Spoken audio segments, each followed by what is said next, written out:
Hi hello അസ്സലാമു അലൈക്കും നമസ്കാരം. പുതിയ വീഡിയോയിലോട്ട് എല്ലാവർക്കും സ്വാഗതം. വളരെ ടേസ്റ്റി ആയിട്ടുള്ള അയല പൊള്ളിച്ചതിൻ്റെ റെസിപ്പിയുമായിട്ടാണ് ഇന്ന് ഞാൻ എത്തിയിട്ടുള്ളത്. ഇനി നമുക്ക് നേരെ റെസിപ്പിയിലോട്ട് പോവാം. ആദ്യം നമുക്ക് മീൻ മാരിനേറ്റ് ചെയ്തെടുക്കുകയാണ് വേണ്ടത്. അതിനാവശ്യമായ അരപ്പ് തയ്യാറാക്കണം. അതിനായിട്ട് മിക്സി ജാറിലോട്ട് ഒരു ചെറിയ കഷ്ണം ഇഞ്ചി, 2-3 അല്ലി ചെറിയ ഉള്ളി, കുറച്ച് വെളുത്തുള്ളി, 10-15 കാന്താരി മുളക്, 1/2 ടീസ്പൂൺ വലിയ ജീരകത്തിൻ്റെ പൊടി, കുറച്ച് കറിവേപ്പിലയും, പിന്നെ കുറച്ച് കുരുമുളക്. ഈ ചെറിയ മുളകിന് പകരമായിട്ട് പച്ചമുളക് യൂസ് ചെയ്യാം കേട്ടോ. ഇതിലോട്ട് 2 ടേബിൾ സ്പൂൺ വെള്ളം കൂടി ചേർത്തിട്ട് നമ്മളൊന്ന് ചതച്ചെടുക്കണം. നല്ല പേസ്റ്റ് ആക്കിയിട്ട് അരച്ചെടുക്കൊന്നും വേണ്ട കേട്ടോ, ജസ്റ്റ് ഒന്ന് ക്രഷ് ചെയ്തെടുത്താൽ മതി. ഇതിൽ നിന്നും 1 ടേബിൾ സ്പൂൺ മാത്രമാണ് കേട്ടോ നമ്മൾ ഫിഷ് മാരിനേറ്റ് ചെയ്തെടുക്കാൻ വേണ്ടിയിട്ട് എടുക്കുന്നത്. ബാക്കിയുള്ളത് നമ്മൾ മസാലയിലോട്ടാണ് ചേർക്കുന്നത്. 1 ടേബിൾ സ്പൂൺ ചതച്ചെടുത്തത് ചേർത്ത് കൊടുത്തിട്ടുണ്ട്. ഇതിലോട്ട് ആവശ്യമായ ഉപ്പും, കുറച്ച് മുളക് പൊടിയും, കുറച്ച് മഞ്ഞൾപ്പൊടിയും, 2 ടേബിൾ സ്പൂൺ വിനീഗറും ചേർത്ത് നല്ലപോലെ മിക്സ് ചെയ്യണം.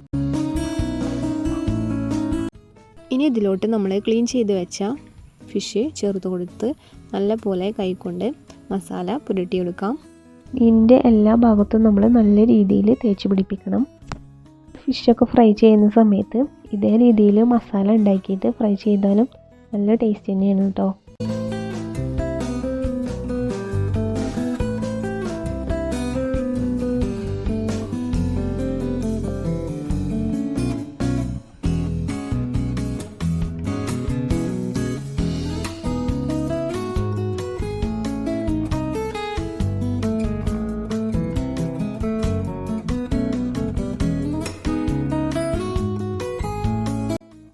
ഇതേ രീതിയിൽ റെഡിയാക്കി എടുത്തിട്ടുണ്ട്.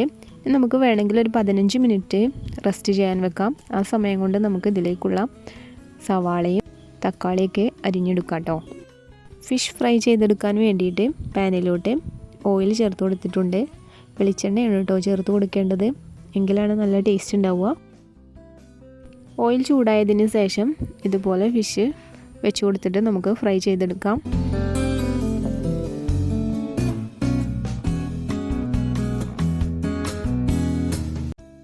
ഒരു ഭാഗം കുക്കായി കിട്ടിയിട്ടുണ്ട്. ഇനി നമുക്ക് തിരിച്ചിട്ട് കൊടുക്കണം. ഇതോടെ നല്ലപോലെ വെന്ത് കിട്ടിയിട്ടുണ്ട്. നമുക്ക് പാനിൽ നിന്ന് മാറ്റാം. ഇനി വേറൊരു പാനിലോട്ട് 2 ടേബിൾ സ്പൂൺ വെളിച്ചെണ്ണ ചേർത്ത് കൊടുത്തിട്ടുണ്ട്. അതിലോട്ട് നമ്മൾ ഒരു സവാള അരിഞ്ഞത് ചേർത്ത് കൊടുക്കണം. അതിൻ്റെ കൂടെ ഒരു പച്ചമുളക് കൂടി ചേർത്ത് കൊടുക്കുന്നുണ്ട്. അങ്ങനെ നീളത്തിൽ അരിഞ്ഞിട്ടാണ് കേട്ടോ ഞാൻ ചേർത്ത് കൊടുത്തിട്ടുള്ളത്. ഇത് നല്ലപോലെ നമ്മൾ വഴറ്റിയെടുക്കണം. പെട്ടെന്ന് വഴന്ന് കിട്ടാൻ വേണ്ടിയിട്ട് ഉപ്പ് കൂടി ചേർത്ത് കൊടുക്കാം. ജസ്റ്റ് ഒന്ന് വാടി വന്നതിന് ശേഷം ഇതിലോട്ട് നമ്മൾ ചതച്ച് വെച്ചതിൽ ബാക്കിയുള്ളത് ചേർത്ത് കൊടുക്കണം. ഇതിൻ്റെ റോസ്മെല്ല് മാറുന്നത് വരെ നമുക്ക് വഴറ്റിയെടുക്കണം. സവാള ചേർത്തതിൻ്റെ കൂട്ടത്തിൽ കറിവേപ്പില കൂടി ചേർത്ത് കൊടുത്തിട്ടുണ്ട്. അത് പറയാൻ വിട്ടുപോയതാണ് കേട്ടോ.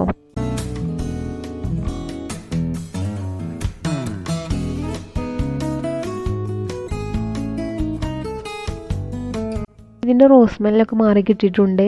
ഇതിലോട്ട് നല്ലൊരു പഴുത്ത തക്കാളി ചെറിയ കഷ്ണങ്ങളാക്കി അരിഞ്ഞത് ചേർത്ത് കൊടുത്ത് നന്നായിട്ട് വേവിച്ചെടുക്കണം. ഇതിൻ്റെ കൂടെ 1/4 ടീസ്പൂൺ മഞ്ഞൾപ്പൊടിയും 1/2 ടീസ്പൂൺ മുളക് പൊടിയും 1 ടേബിൾ സ്പൂൺ വെള്ളത്തിൽ മിക്സ് ചെയ്ത് ഇതിലോട്ട് ചേർത്ത് കൊടുക്കണം. എന്നിട്ട് ഒന്നും കൂടി നമ്മൾ മിക്സ് ചെയ്യണം. ഒരു 5 മിനിറ്റ് മൂടി വെച്ച് നമുക്ക് വേവിച്ചെടുക്കാം.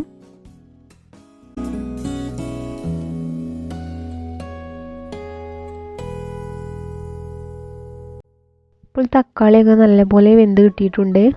ഒരു ചെറിയ നെല്ലിക്ക വലിപ്പത്തിലുള്ള പുളി 1/4 കപ്പ് വെള്ളത്തിലിട്ട് വെച്ചിട്ടുണ്ടായിരുന്നു. അത് നമ്മൾ നന്നായിട്ട് പിഴിഞ്ഞ് ഇതിലോട്ട് ഒഴിച്ചു കൊടുക്കുകയാണ് ചെയ്തിട്ടുള്ളത്. 1/4 കപ്പ് വെള്ളം ഇതിലോട്ട് കറക്റ്റാണ് കേട്ടോ. ഇനി അഥവേ വെള്ളം കൂടി പോവുകയാണെങ്കിൽ നന്നായിട്ട് തീ കത്തിച്ചിട്ട് ജസ്റ്റ് ഒന്ന് വറ്റിച്ചെടുത്താൽ മതി. അപ്പോൾ നമ്മുടെ ഗ്രേവി ഇവിടെ റെഡിയായി കിട്ടിയിട്ടുണ്ട്.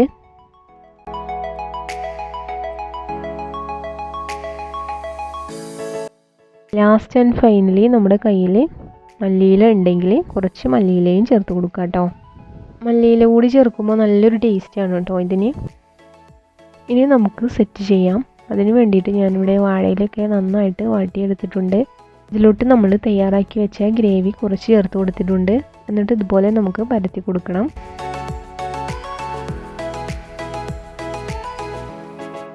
എന്നിട്ട് ഇതിന് മുകളിലായിട്ട് നമ്മൾ ഫ്രൈ ചെയ്ത് വെച്ച ഒരു മീൻ വെച്ച് കൊടുക്കാം. എന്നിട്ട് അതിന് മുകളിൽ കുറച്ച് ഗ്രേവി കൂടി ചേർത്ത് കൊടുക്കാം. ലാസ്റ്റായിട്ട് അതിന് മുകളിലൂടെ കുറച്ച് കറിവേപ്പിലയും ചേർത്ത് കൊടുക്കാം. എന്നിട്ട് നമ്മൾ വാഴയില ഇതുപോലെ മടക്കിയെടുക്കണം. നമ്മൾ വാഴയില വാട്ടിയതുകൊണ്ട് ഇങ്ങനെ ചെയ്താൽ പൊട്ടിപ്പോകുന്നില്ല കേട്ടോ. വാഴൻ്റെ ഒരു നാര് കൊണ്ട് തന്നെയാണ് ഇതിങ്ങനെ കെട്ടിക്കൊടുക്കുന്നത്.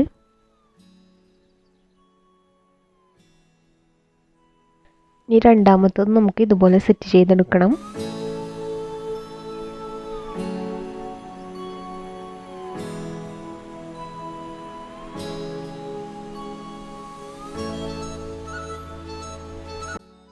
രണ്ട് മീനും ഇതുപോലെ ഞാൻ സെറ്റ് ചെയ്തെടുത്തിട്ടുണ്ട്. നമുക്ക് ഒരു പാനിലോട്ട് വെളിച്ചെണ്ണ ചേർത്ത് കൊടുക്കണം. ഓയിൽ ചൂടായി വന്നതിന് ശേഷം ഇതുപോലെ നമുക്ക് രണ്ടും പാനിലോട്ട് വെച്ച് കൊടുക്കണം. എന്നിട്ട് നമുക്ക് 2 മിനിറ്റ് മൂടി വെച്ച് വേവിച്ചെടുക്കണം. ഇപ്പോൾ 2 മിനിറ്റ് കഴിഞ്ഞിട്ടുണ്ട്. അടപ്പൊക്കെ മാറ്റി കൊടുത്തിട്ടുണ്ട്. ഇത് നമുക്കൊന്ന് തിരിച്ചിട്ട് കൊടുക്കണം. തിരിച്ചിട്ടതിന് ശേഷം സെയിം പ്രൊസീജിയർ തന്നെ ചെയ്യാം കേട്ടോ. ഇപ്പോൾ തന്നെ നല്ല സ്മെല്ലൊക്കെ വരാൻ തുടങ്ങിയിട്ടുണ്ട്. വാഴയിലൻ്റെയും മസാലയുടെയും സ്മെല്ല് നന്നായിട്ട് വരുന്നുണ്ട്. ഇത് ഉണ്ടാക്കാൻ വേണ്ടിയിട്ട് കുറച്ചൊക്കെ ബുദ്ധിമുട്ടാണെങ്കിലും നമ്മൾ എപ്പോഴൊന്നും ചെയ്യൂലല്ലോ അല്ലേ. ഇടയ്ക്കൊക്കെ ഇതുപോലെ ഒന്ന് തയ്യാറാക്കി നോക്കണം കേട്ടോ. ഇതിൻ്റെ ടേസ്റ്റ് പറഞ്ഞറിയിക്കാനും പറ്റില്ല, അത്രയും ടേസ്റ്റാണ്. അങ്ങനെ നമ്മുടെ മീൻ പൊള്ളിച്ചത് ഇവിടെ റെഡിയായി കിട്ടിയിട്ടുണ്ട്. നമുക്കൊരു പാത്രത്തിലോട്ട് മാറ്റി കൊടുക്കാം.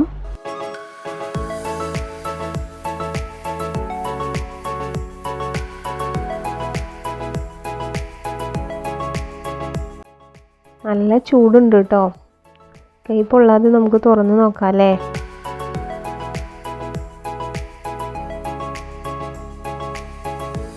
നല്ല അടിപൊളിയായിട്ട് തന്നെ നമുക്ക് കിട്ടിയിട്ടുണ്ട് കേട്ടോ. പൂള പുഴുങ്ങിയതിൻ്റെയും ബ്രെഡിൻ്റെയും ചോറിൻ്റെയും കൂടെയൊക്കെ അടിപൊളി കോമ്പിനേഷനാണ്.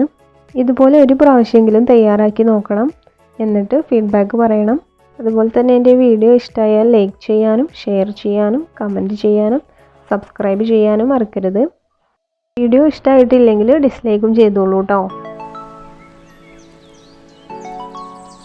ഇനി പുതിയൊരു വീഡിയോയുമായി വരുന്നത് വരെ താങ്ക് യു.